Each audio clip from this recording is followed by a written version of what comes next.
नमस्कार दोस्तों, मैं रश्मि ड्योप आपका एक बार फिर से स्वागत करती हूँ हमारे YouTube चैनल जीएमएस जीवन ब्लॉग्स पे।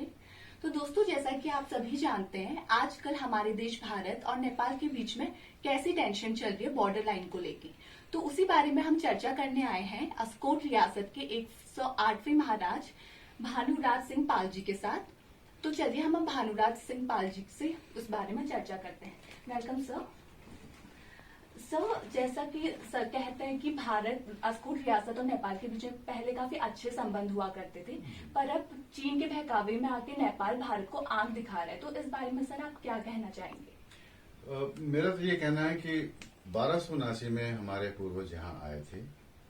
यहाँ एक नेपाली राजा था, उसको हटा करके उसके ऊपर उनके किले पर कब्जा किया और अपना परचम लहराया यहाँ पे। वहां से हमारा पाल वंश शुरू हुआ, अस्कोट की रियासत शुरू हुई। तो 1279 के बाद जिस इलाके पे नेपाल अपना कब्जा जता रहा है वो कभी उसका था ही नहीं। आप समझे?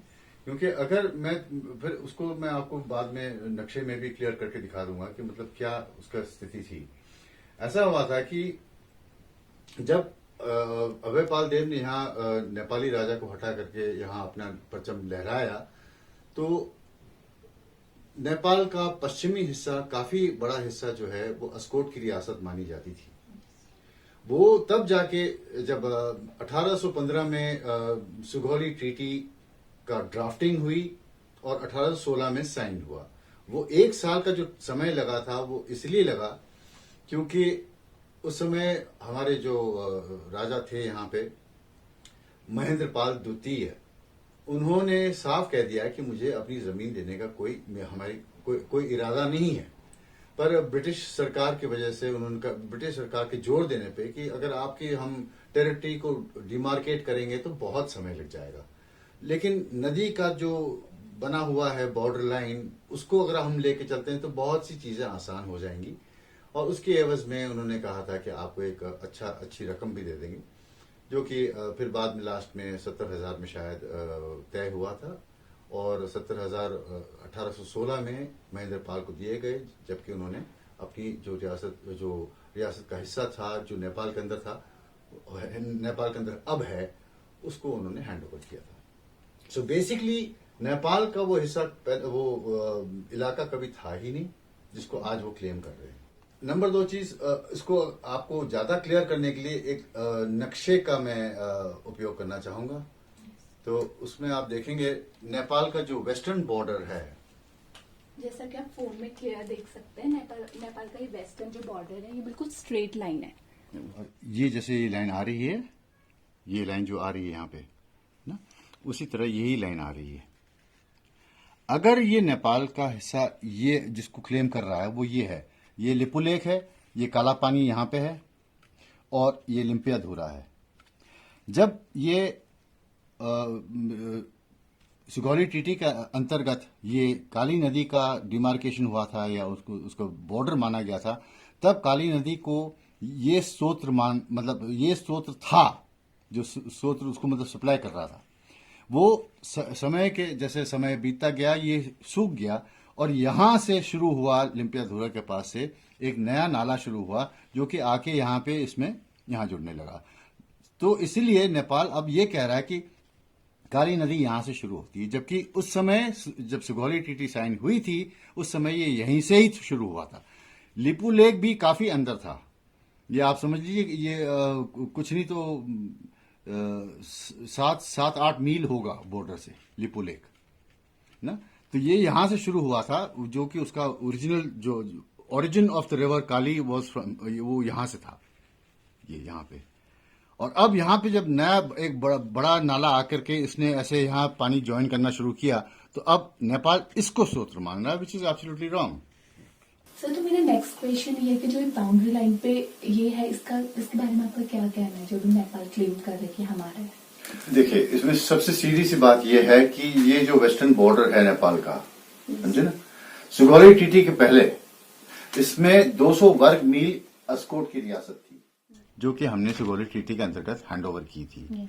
तो ये तो इलाका तो इंडिया का था ही था, बल्कि यहां से 200 वर्ग मील जो है वो अस्कोट की रियासत थी।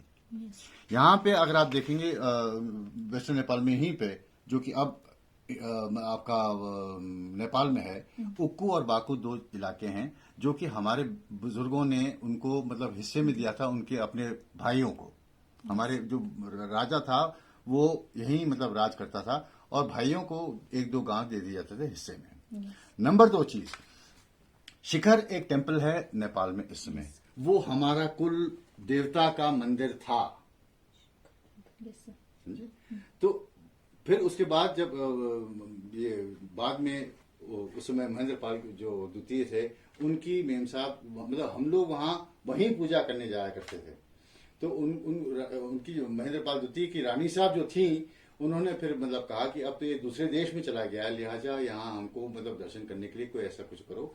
तब जाके मल्लिकार्जुन मंदिर में एक स्वयंभू शिवलिंग, एक शंख और एक घंट वहां से कहते हैं उड़ के आया है, वहीं पर मतलब मिला। तब जाके ये मल्लिकार्जुन मंदिर का स्थापना हुई है। तो जो वहां पे है ना, जो सामने जो मंदिर है वो अब हमारा कुल देवता है।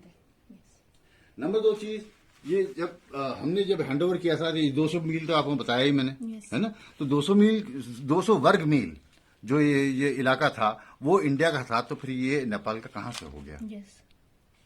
कोई मतलब बनता ही नहीं है। और फिर आपको मैंने इसका बॉर्डरिंग मतलब दिखा दिया कि यहीं से शुरू होता था स्रोत उसका नदी का, तो वो जो सूख गया है अब यहां से जो है उसको नाला कोई ज्वाइन कर रहा है, इसलिए नेपाल इसको क्लेम कर रहा है।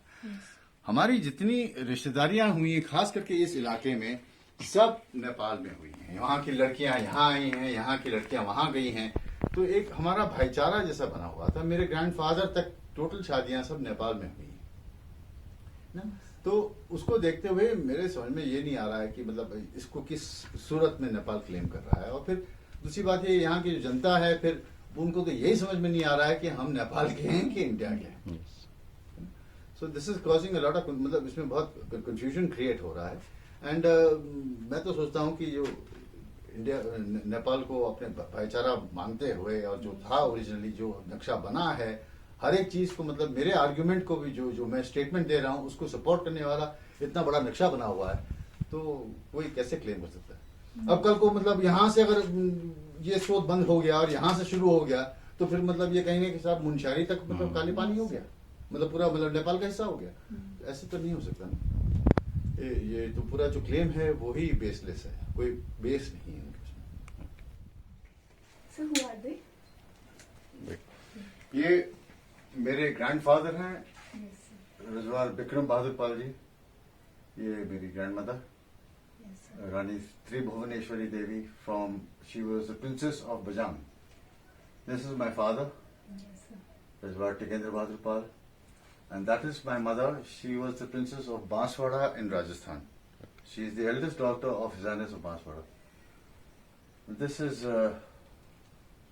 I suppose me, and that's my son Mahiraj Singh Pal, and this is my daughter Gayatri Raje. Of course she was Gayatri Pal before, but now she is Gayatri Raje. She is princess of Jodhpur. Okay. Gaj Singh ji की बहू है।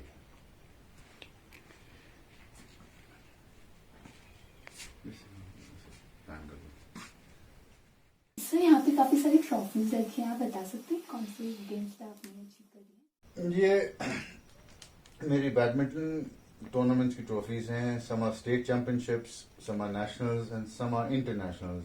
Poland में खेलने गया था last year में, yes sir. वहां मैं फाइनल में हार गया था। I lost to England and came back with silver medal. बाकी नेशनल्स हैं और स्टेट चैंपियनशिप्स की ट्रॉफीज हैं। गेम्स का प्रति मेरा बहुत तगड़ा झुकाव है।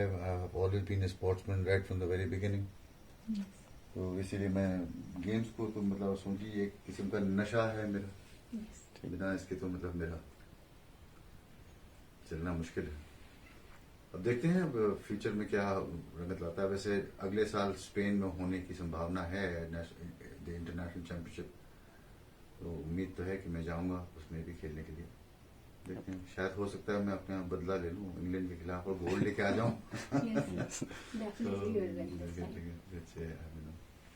Thank you so much, sir, for sparing your quality time with us, and it's a privilege to have you on our channel. Thank you. Thank you.